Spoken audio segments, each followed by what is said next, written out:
Commander Veltar stared at the scanner readings with growing confusion. The crystalline being's 4 eyes blinked in sequence as data flowed across the display. Something was wrong with the equipment. It had to be. "Run the scan again," Veltar ordered, his voice echoing through the mining ship's bridge.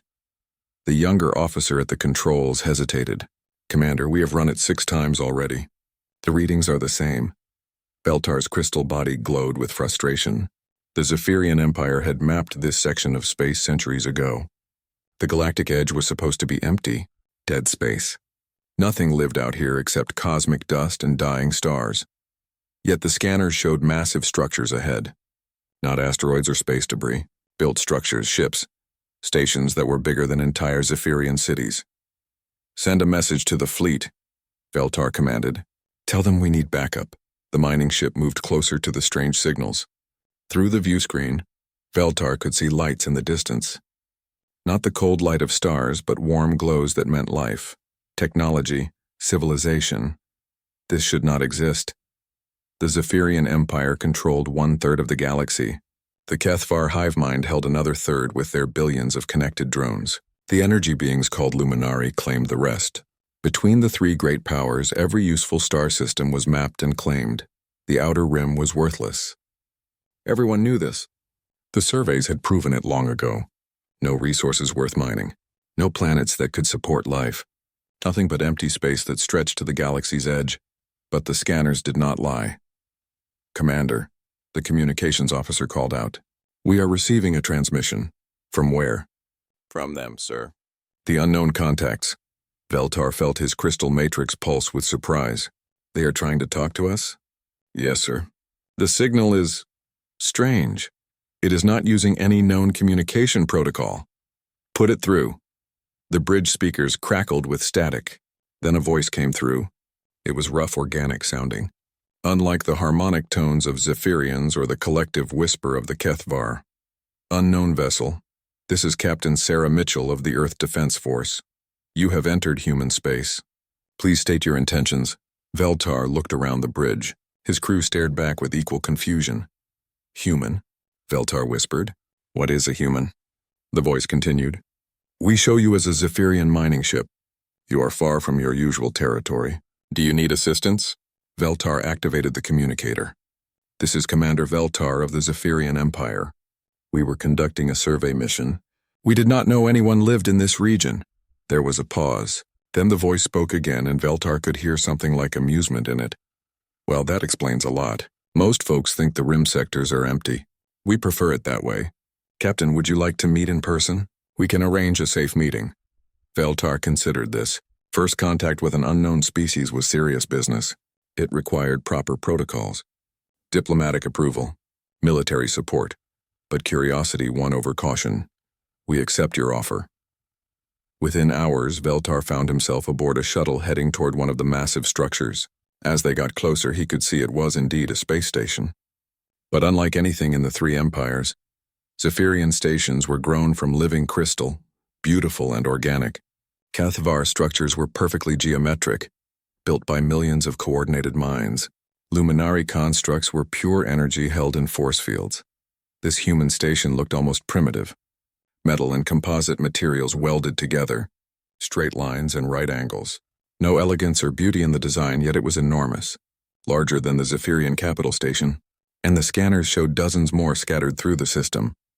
The shuttle docked with a mechanical clang. Veltar followed his escort through corridors that were clearly built for beings much smaller than Zephyrians. The gravity was lighter than he was used to. The air smelled of metal and something organic he could not identify. They entered a large room where several beings waited. Veltar got his first look at humans. They were small, shorter than Zephyrians, with soft organic bodies instead of crystal matrices. 2 arms, 2 legs, faces with just 2 eyes. They looked fragile, almost primitive, but their eyes were alert and intelligent. "Commander Veltar." One of the humans stepped forward. "I'm Captain Sarah Mitchell. Welcome to Outpost 7. Veltar studied the human female. "You said this is human space. How large is your territory?" Captain Mitchell smiled. "Large enough. We control about 40 star systems out here on the rim." 40 systems. That was significant territory for any species. Yet the 3 empires had no record of humans at all. How long have you been here? Veltar asked. Oh, we've been in space for about 800 years now. Been out here on the rim for most of that time. 800 years. The three empires had been surveying and mapping for thousands of years. How had they missed an entire civilization? Your technology, Veltar gestured around the station. It is unfamiliar to us. I imagine so, Captain Mitchell said. We do things a bit differently out here. Have to, really. The rim doesn't have the same resources as the core systems. She led him to a viewing window. Outside, Veltar could see human ships moving between the stations. They moved smoothly, almost organically, despite their angular construction. Those ships, Veltar said, they have no visible propulsion systems. We learn to work with what we have, Mitchell replied. Turns out there are ways to move through space that don't require exotic matter or dimensional folding. Veltar felt a chill run through his crystal matrix. Dimensional folding was how Zephyrian ships achieved faster-than-light travel. It was considered the pinnacle of their technology. These humans were suggesting there were other ways. We should probably set up formal contact between our peoples, Mitchell said. I imagine your empires will want to know about us eventually. The three empires control all inhabited space, Veltar said automatically. Mitchell's smile grew wider. Well, I guess that's not quite true anymore, is it? Over the next few hours, Mitchell showed Veltar more of the human facility. Their computers were strange devices made of metal and silicon instead of living crystal. Their weapons fired solid projectiles instead of energy beams. Their life support systems used mechanical pumps and filters instead of bioengineered organisms. Everything about human technology seemed primitive and crude, yet it all worked. The station functioned perfectly. The humans moved through space with ease. They had built a thriving civilization in a region the three empires had written off as worthless. As Veltar prepared to return to his ship, Captain Mitchell handed him a small device. Communication relay, she explained, so we can stay in touch. I suspect your people will have a lot of questions. Back on his ship, Veltar stared at the device. It was simple, made of basic metals and circuits. Nothing special about it at all, except it worked on principles his empire's greatest scientist did not. Understand, he activated the, long-range communicator and sent an urgent message to the Zephyrian homeworld.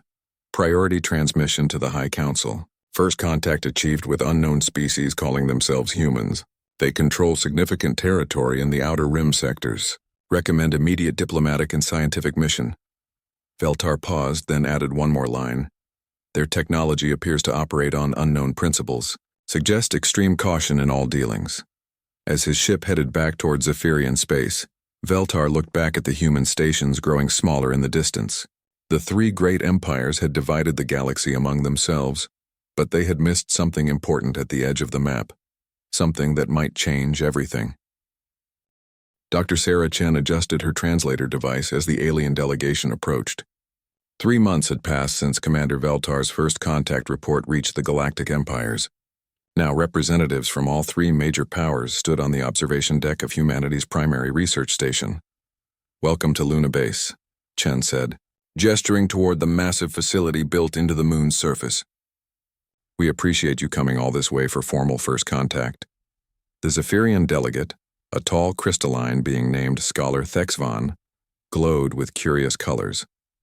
Next to him stood Drone Prime K-47, speaking for the Kethvar Collective. The third visitor was harder to look at directly. Radiance Who Seeks, a being of pure energy contained in a humanoid force field. Your moon facility is impressive, Scholar Thexvan said, his voice chiming like bells. But we are confused by the construction methods, Chen smiled. What confuses you? You appear to have carved this base directly from rock using mechanical tools. This seems inefficient. Drone Prime K-47's mechanical voice added, The collective calculates this would require millions of individual labor hours. Most illogical when matter reorganization is available. Matter reorganization? Chen asked. Standard construction technique. Radiance Who Seeks replied, its voice like wind chimes. Molecular assembly at the quantum level. All civilized species use this method. Chen exchanged glances with Captain Marcus Torres, who had joined them for the tour. We use different methods, she said simply. She led them deeper into the facility where human technicians worked on various projects. The aliens watched with growing puzzlement as humans assembled complex devices using hand tools and mechanical fabricators. Fascinating, Scholar Thexvan observed. You build your quantum computers from silicon wafers arranged in geometric patterns. That's right, Chen confirmed. But how do you achieve quantum entanglement without a crystalline matrix? We use electron spin states and semiconductor arrays.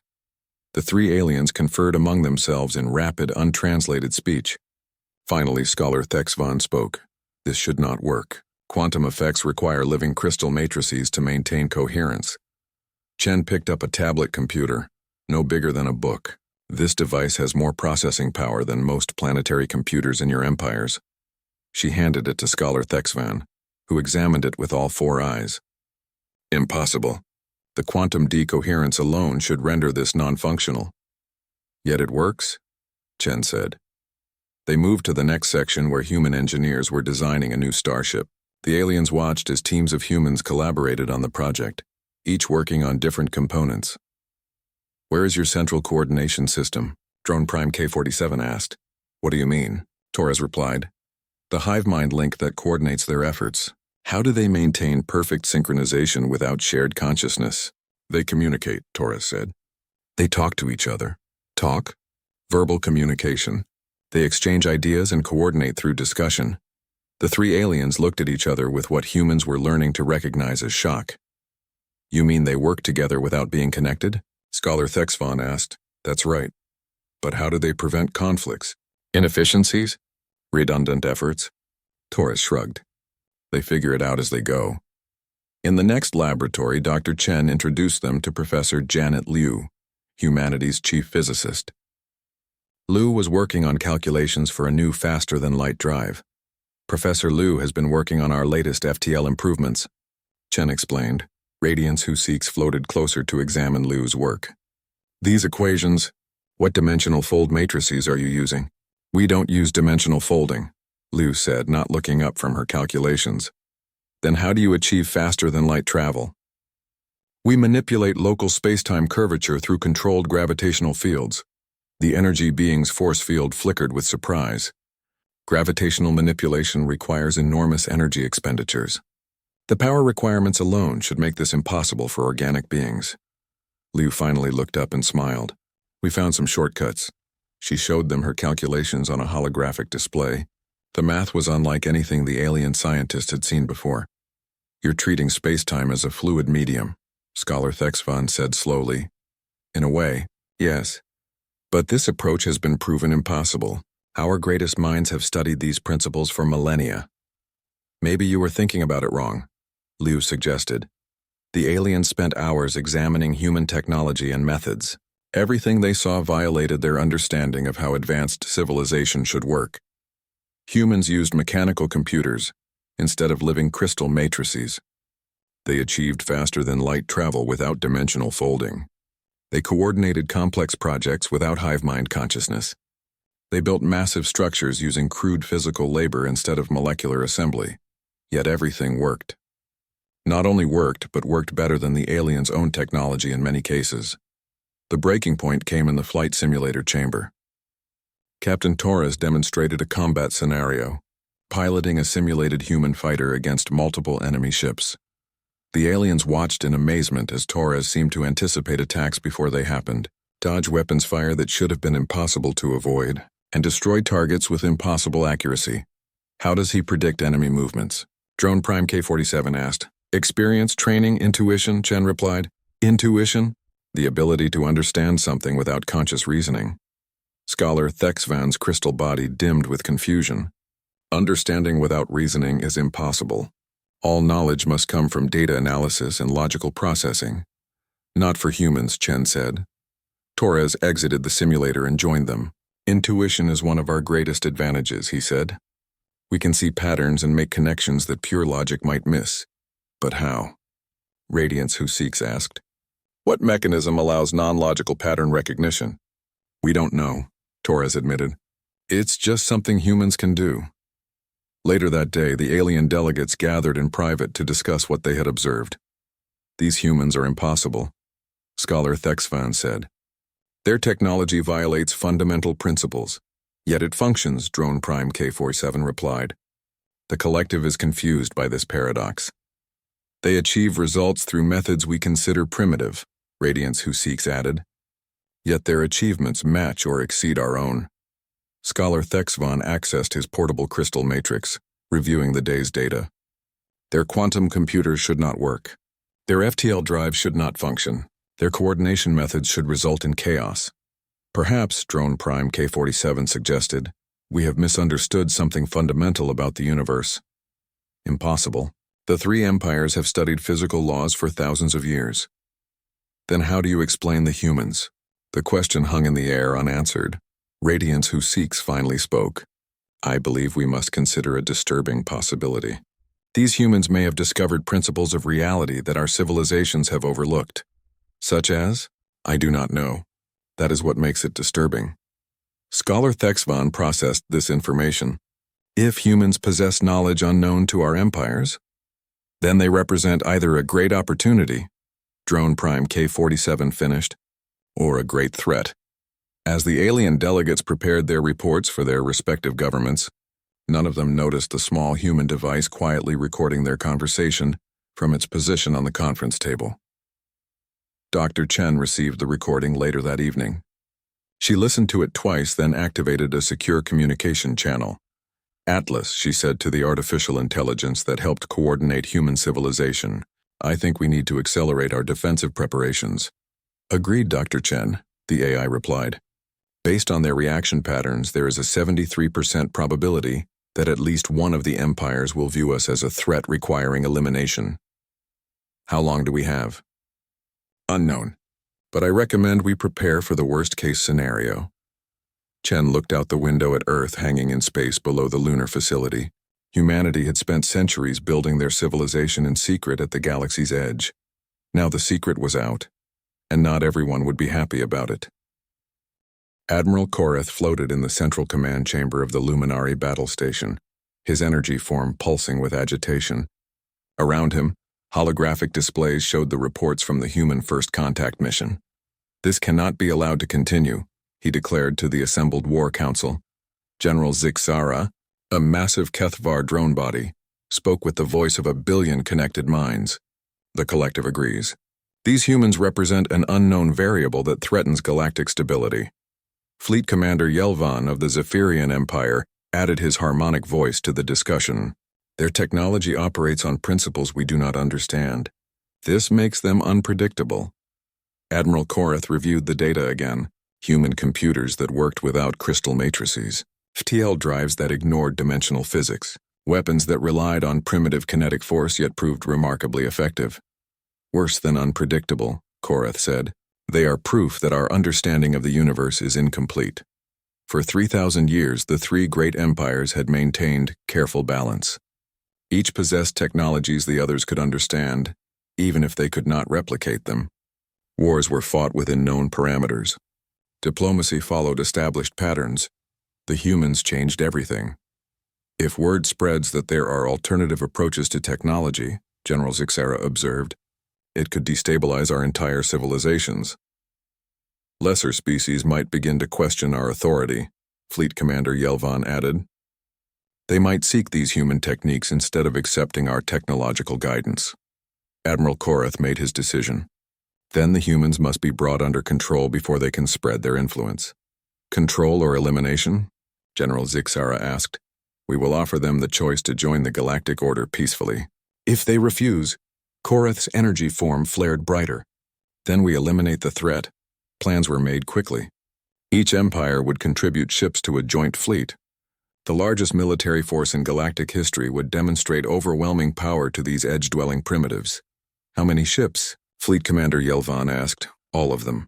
Admiral Korath replied. Meanwhile, in the human research facility on Luna, President Elena Vasquez received an urgent briefing from Atlas, humanity's primary artificial intelligence. Madam President, Atlas said through speakers throughout her office, we have intercepted communications between the three empires. They are planning a joint military response to our existence.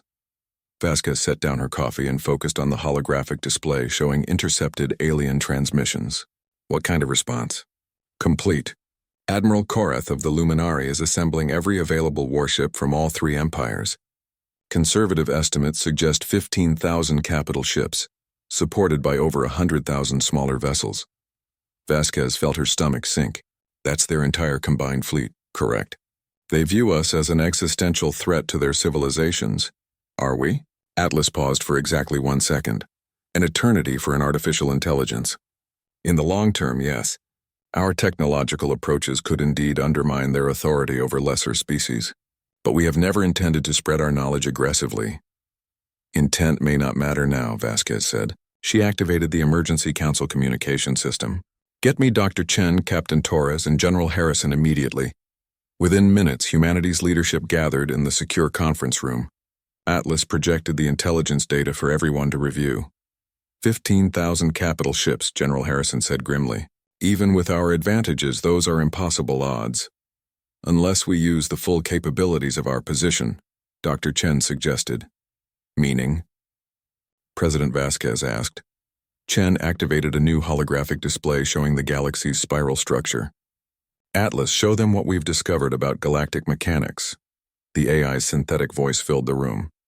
Humanity's location at the galactic rim is not coincidental. Our solar system sits at a critical junction point in the galaxy's energy flow patterns. The display highlighted streams of energy flowing along the galaxy's spiral arms, converging near Earth's position. These are gravitational currents created by the galaxy's rotation, Atlas continued. From our position, we can access and manipulate these fundamental forces. Captain Torres leaned forward. You're talking about using the galaxy itself as a weapon. Not a weapon, Chen corrected. A tool. We can redirect gravitational flows, alter space-time curvature on massive scales, even influence stellar mechanics. The three empires build their technology around manipulating matter and energy, Atlas explained. We learned to manipulate the forces that control matter and energy. President Vasquez studied the data. What exactly are you proposing? Demonstration, General Harrison said. Show them what we're capable of without destroying their fleet. And if they don't back down, then we do what we must to protect humanity. The meeting continued for hours as they planned humanity's response. Unknown to them, Atlas was simultaneously conducting thousands of calculations, preparing for scenarios the human leaders could not imagine.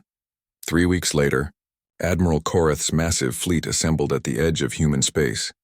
15,000 capital ships formed battle lines stretching across multiple star systems. The combined firepower could destroy entire planets. Send the ultimatum, Admiral Korath commanded. The message broadcast across all human frequencies. Humans of the Outer Rim, you will submit to galactic authority and surrender your technology for proper evaluation. Compliance is not optional. You have 24 hours to respond. President Vasquez received the message in the command center of humanity's primary defense station. Around her, human officers monitored displays showing the alien fleet's positions. Atlas, she said quietly. Are we ready? All systems are prepared, Madam President. Gravitational manipulation arrays are online. Stellar mechanics controls are active. Space-time distortion generators are at full power. What about casualties? I will minimize harm to enemy personnel while demonstrating our capabilities. Vasquez took a deep breath. Send our response. The reply reached Admiral Korath 12 hours later. Admiral Korath of the Luminari Empire. Humanity appreciates your concerns but must decline your demands. We pose no threat to your civilizations and wish only to coexist peacefully. However, we will defend ourselves if attacked.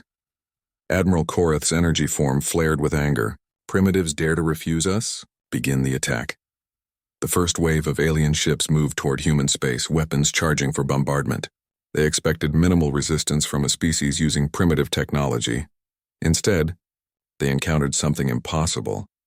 As the alien fleet approached the outer human defensive positions, space itself began to behave strangely. Gravitational fields fluctuated wildly. FTL drives failed as space-time curvature shifted unpredictably. What is happening? Fleet Commander Yelvan demanded from his crystal ship. His sensors showed impossible readings. Gravity wells appeared where no massive objects existed. Space-time distortions created navigation hazards throughout the region. Then the human ships appeared. They did not emerge from hyperspace or dimensional folds. They simply became visible, as if they had been hiding in the fabric of space itself. All ships, this is Captain Torres of the Human Defense Force. A voice broadcasted across all frequencies. You are trespassing in human space. Withdraw immediately or face the consequences. Admiral Korath responded with fury. You are outnumbered 1,000 to 1. Surrender now or be destroyed. Understood, Torres replied calmly. Initiating defensive measures. What happened next defied every law of physics the three empires understood. The human ships began moving in ways that seemed to violate causality. They appeared to dodge weapons fire before it was fired. They targeted enemy weak points with impossible accuracy. But worse than the tactical impossibilities was what happened to space itself. Stars began to move. Admiral Korath watched in horror as his sensors detected gravitational anomalies on a stellar scale. The humans were not just manipulating their local space, they were reaching out across light years to redirect the fundamental forces of the galaxy. Impossible, he whispered. They are moving entire star systems. The demonstration reached its climax when humanity revealed the true scope of their power. Using gravitational manipulation on a scale the empires had never imagined, human engineers created a barrier of redirected stellar material that cut off the alien fleet's retreat. The largest military force in galactic history found itself trapped at the edge of the galaxy, completely at the mercy of a species they had considered primitive. Admiral Korath's communication system crackled to life. President Vasquez's image appeared on his screen. Admiral, she said calmly, I believe we need to talk. Admiral Korath stared at the tactical displays in disbelief.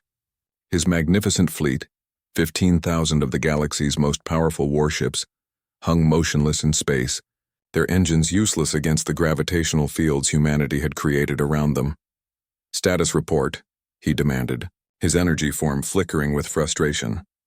All ships report the same condition, his tactical officer replied. FTL drives are non-functional. Sublight engines cannot overcome the localized gravity wells. We are effectively trapped. Fleet Commander Yelvan's voice crackled over the communication system from his crystal ship. How is this possible? They have maybe 200 vessels against our 15,000. Numbers appear to be irrelevant, General Zixara added, speaking for the Kethvar Collective. These humans are manipulating forces beyond our understanding. Admiral Korath activated the main display, showing the human fleet's positions. The enemy ships moved through space like living creatures, flowing around gravitational obstacles that should have torn them apart. Sir, the sensor operator called out, human vessels are approaching our forward battle group. All ships prepare for combat, Korath ordered. We may be trapped, but we still have our weapons. The first engagement began when a squadron of Luminari destroyers fired their energy cannons at approaching human ships. The beams should have vaporized the smaller vessels instantly.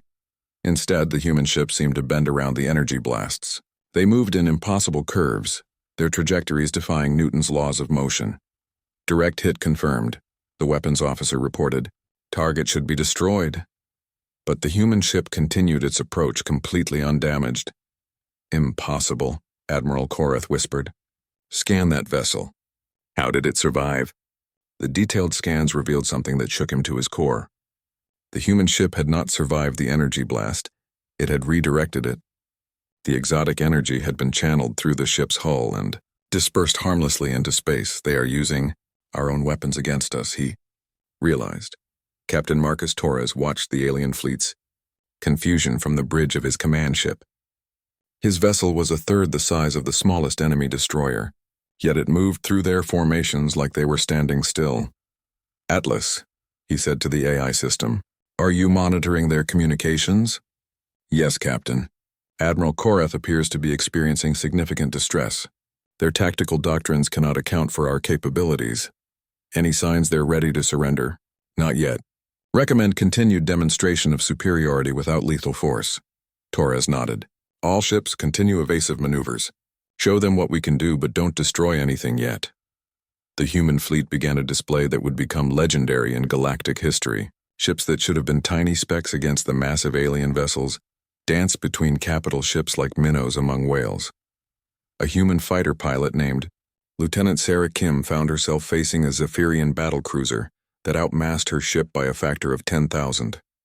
The massive crystal vessel fired everything it had: energy beams, particle cannons, guided missiles. Kim's response was to fly straight through the barrage. Her ship phased in and out of normal space, using techniques that made it partially incorporeal. Weapons fire passed through empty space where her ship should have been. "This is impossible," the Zephyrian commander broadcast on all frequencies. "Ships cannot exist in multiple dimensional states simultaneously." Kim's cheerful voice replied, "Maybe not in your physics books, but we learned to think outside the box." She demonstrated by materializing directly inside the battlecruiser's energy field, firing a single kinetic round that disrupted the ship's crystal matrix. Without causing permanent damage, the massive vessel went dark, its systems offline but its crew unharmed. Similar scenes played out across the battle zone. Human ships appeared where they could not be, fired weapons that should not work, and moved in ways that violated every known law of physics. But the most shocking demonstration was yet to come. Admiral Korath watched his forward scouts report something impossible. Human engineering ships were moving into position around nearby stars, deploying devices that seemed too small to have any significant effect. "What are they doing?" he demanded. His science officer's voice was barely a whisper. "Sir, they appear to be adjusting stellar positions. That is impossible. Moving a star requires forces beyond any conceivable technology. Nevertheless, sir, the gravitational readings confirm it. They are actually moving stars."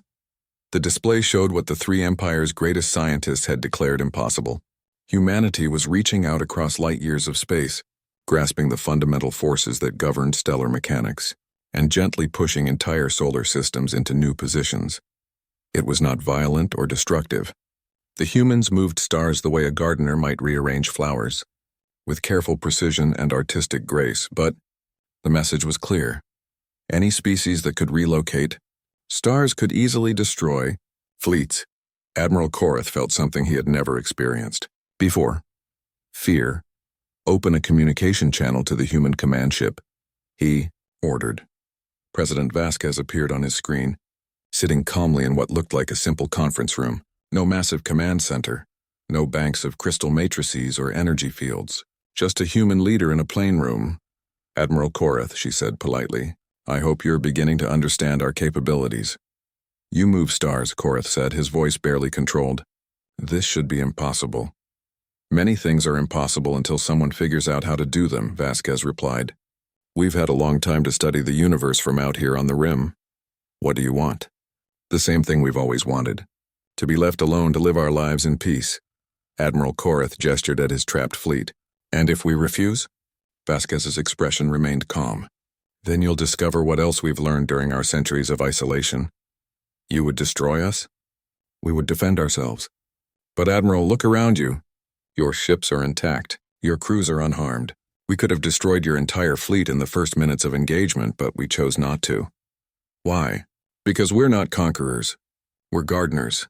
Admiral Korath processed this. "Gardeners? We tend to our corner of the galaxy. We help things grow. We protect what we've built. But we don't seek to control others." Captain Torres's voice joined the conversation. "Admiral, your fleets are trapped, but they're not in danger. We're demonstrating our defensive capabilities, not threatening your people." "Our defensive capabilities?" Admiral Korath looked at the readings showing his fleet completely neutralized. "You consider this defense?" "Preventing your attack before it could begin," Torres confirmed. "True defense doesn't require destruction of the attacker." Fleet Commander Yelvan's transmission cut into the conversation. "If you possess such power, why remain hidden? Why not claim territory in the galactic core?" "Because we don't need it," Vasquez replied. "Out here on the rim, we have everything we require. Resources, space, freedom to develop our own culture." "And the other species in the galaxy?" General Zixera asked. "What of them?" "What about them? Will you share this technology? Will you teach others to move stars and phase through matter?" Vasquez considered the question carefully. "That depends on whether the galaxy's current leaders are willing to accept that there might be better ways to do things." Admiral Korath felt the weight of her words. The three empires had ruled through technological superiority for millennia. If humanity began sharing their techniques, the entire galactic order would collapse. "You offer to overturn our entire civilization," he said. "No," Vasquez replied. "We offer to improve it." The communication ended, leaving Admiral Korath alone with his thoughts. Around him, his officers waited for orders that he had no idea how to give. The largest military force in galactic history had been neutralized without firing a single effective shot. The humans had demonstrated power that made the three great empires look like children playing with toys, and they claimed they only wanted to be left alone. Somehow, Admiral Korath doubted things would be that simple. "Sir," his communications officer reported, "we're receiving new transmissions from the human fleet." "What do they say?" "They're inviting our senior officers to a diplomatic meeting. They say they have a proposal that might interest us." Admiral Korath looked out at the stars the humans had casually rearranged, then at his helpless fleet. "Signal our acceptance," he said. "It appears we have little choice in the matter." But deep in his energy matrix, a new thought was forming. Perhaps having little choice might not be such a bad thing after all. President Elena Vasquez stood before the largest diplomatic gathering in galactic history. Representatives from all three empires filled the massive conference chamber aboard humanity's primary diplomatic station. The same aliens who had come to destroy human civilization now sat as guests, their weapons powered down and their fleets held gently but firmly in place by gravitational fields. "Leaders of the galaxy," Vasquez began, her voice carrying clearly through the translation systems, "we gather today not as conquerors and conquered, but as neighbors who have much to learn from each other." Admiral Korath floated near the front, his energy form dimmed with uncertainty. Beside him, Fleet Commander Yelvan's crystal body reflected nervous light patterns. General Zixara represented the Kethvar collective, thousands of voices speaking through one mechanical form. "You demonstrated power beyond our understanding," Admiral Korath said. "Yet you speak of learning from us. This makes no sense." Dr. Sarah Chen stepped forward, activating a holographic display that showed the galaxy in stunning detail. "Admiral, your empires have achieved remarkable things. The Zephyrians have mastered the art of growing living technology from crystal matrices. The Kethvar have created perfect coordination between billions of minds. The Luminari have transcended physical form to exist as pure energy. These are significant accomplishments," she continued. "But you've been thinking too small." "Too small?" Fleet Commander Yelvan's harmonic voice rang with disbelief. "Our empires span thousands of star systems." "Yes," Chen agreed. "But you've been competing when you could be collaborating. Each of your peoples has developed unique approaches to universal problems. Imagine what you could achieve if you combined your techniques." Atlas projected new images showing theoretical applications of merged technologies. Zephyrian crystal matrices enhanced with human quantum techniques. Kethvar collective consciousness expanded across galactic distances using human gravitational manipulation. Luminary energy being stabilized by human understanding of fundamental forces. "Impossible," General Zixara stated flatly. "Our technologies are incompatible." "Are they?" Dr. Chen asked. She gestured to a demonstration table where human technicians had prepared examples. "We've spent the last 3 weeks analyzing the technology samples your diplomatic missions provided. Would you like to see what we've discovered?" The first demonstration showed a Zephyrian crystal matrix connected to human quantum processors. The crystal began glowing more brightly than any of the aliens had ever seen. "Your crystals are living computers," Chen explained. "Biological quantum processors. But you've been limiting them to their natural operating frequencies. Our techniques can expand their processing capabilities by several orders of magnitude." Scholar Thexvan, the Zephyrian scientist, leaned forward eagerly. "The computational increase would revolutionize our entire civilization." "And this is just the beginning," Chen said. Moving to the next demonstration, a Kethvar communication node sat connected to human gravitational field generators. Through the link, the collective consciousness could suddenly sense thoughts from across the entire star system, instead of just the local area. Instantaneous communication across galactic distances, Chen explained. Your hive mind could expand to encompass the entire galaxy if you chose. General Zixara's mechanical voice carried new harmonics of excitement. The collective, enlarged beyond our greatest dreams. The final demonstration showed a luminary energy form stabilized within a human-designed containment field. The being of pure energy suddenly took on more definition, more solidity, without losing any of its energetic properties. Your people transcended physical form, Chen said to Radiance Who Seeks, but in doing so you lost some ability to interact with the physical universe. Our techniques could give you the best of both worlds. The alien stared at the demonstrations in amazement. Technologies they had considered fundamentally incompatible were not only working together but creating capabilities beyond anything they had imagined. Why? Admiral Korath asked suddenly. Why share this with us? You could have remained hidden. You could have used your power to conquer us, President Vasquez answered. Because conquest is not the goal of mature civilizations. Growth is, learning is, building something better together than any of us could achieve alone. She activated another display showing humanity's vision for the galaxy.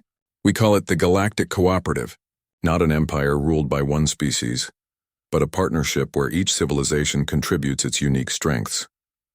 The Zephyrians could grow living cities that span entire star systems.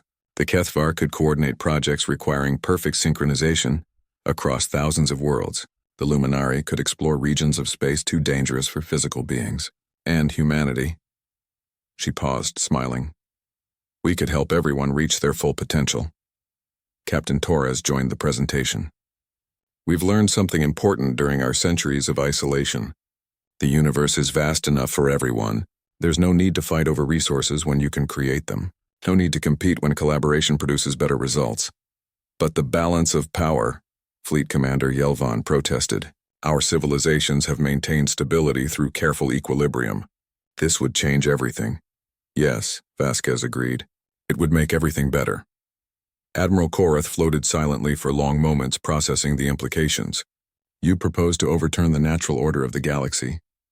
We propose to improve it, Torres replied. Natural doesn't mean optimal. The galaxy's current structure was created by conflict and competition. We're offering a structure based on cooperation and mutual benefit. The discussions continued for hours.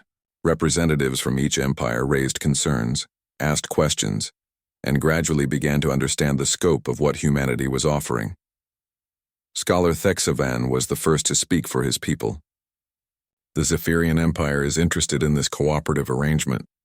The potential for growth and discovery is too great to ignore. General Zixara took longer to respond, as thousands of minds debated through the collective consciousness. Finally, the mechanical voice spoke. The Kethvar Collective votes to accept membership in this galactic cooperative. The benefits outweigh the risks. All eyes turned to Admiral Korath. The Luminari Empire was the largest and most militaristic of the three powers. Their decision would determine whether the new order succeeded or failed. You defeated our fleet without destroying it, he said slowly. You demonstrated power beyond our understanding, then offered to share it. You could have conquered us, but chose to invite us as partners instead. He paused, his energy form shifting to brighter patterns. The Luminari Empire accepts your proposal. We will join this galactic cooperative. The formal ceremony took place 1 month later. Representatives from hundreds of species gathered to witness the signing of the Galactic Covenant.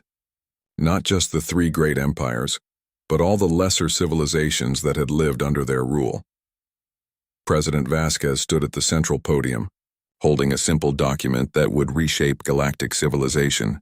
Today we begin a new chapter in the story of our galaxy, not as subjects and rulers, but as partners in the greatest collaboration in history. Admiral Korath, now serving as Luminari ambassador to the cooperative, added his thoughts. We came to destroy what we feared. Instead, we discovered what we needed. Dr. Chen presented the first joint projects already underway. Zephyrian bioships enhanced with human propulsion systems. Kethvar coordination networks expanded using human gravitational manipulation. Luminari exploration fleets equipped with human defensive technologies. This is only the beginning, she announced. Within 10 years, we expect to have mapped the entire galaxy. Within 50, we'll be ready to reach neighboring galaxies. Within a century, she smiled. There's no limit to what we might achieve together. The ceremony concluded with humanity's gift to the galaxy. Human ships departed for every major star system, carrying not weapons or conquest, but teachers and engineers, beings who would share humanity's greatest discovery, that the universe was vast enough for everyone, and cooperation created possibilities that competition could never achieve. Captain Torres watched the ships depart from the observation deck of the diplomatic station. Atlas, he said to the AI, do you think it will work? The probability of success is high, Atlas replied. Each species brings unique capabilities to the partnership. The combination should prove synergistic. And if some civilizations choose not to join, then they will be invited to observe the results. Experience suggests that success is the most persuasive argument for cooperation. Torres nodded, watching as human vessels disappeared into the vast galaxy, carrying with them the tools and knowledge to transform civilization itself. Far from being the galaxy's conquerors, humanity had become its gardeners. They would help every species grow to its full potential, nurture the development of new technologies and ideas, and tend the garden of galactic civilization until it bloomed beyond anything previously imagined. The edge of the galaxy, once considered a wasteland, had become the source of the galaxy's new beginning. And at the center of it all, a species that had learned the universe's greatest secret, that true power came not from the ability to destroy, but from the wisdom to build something better together.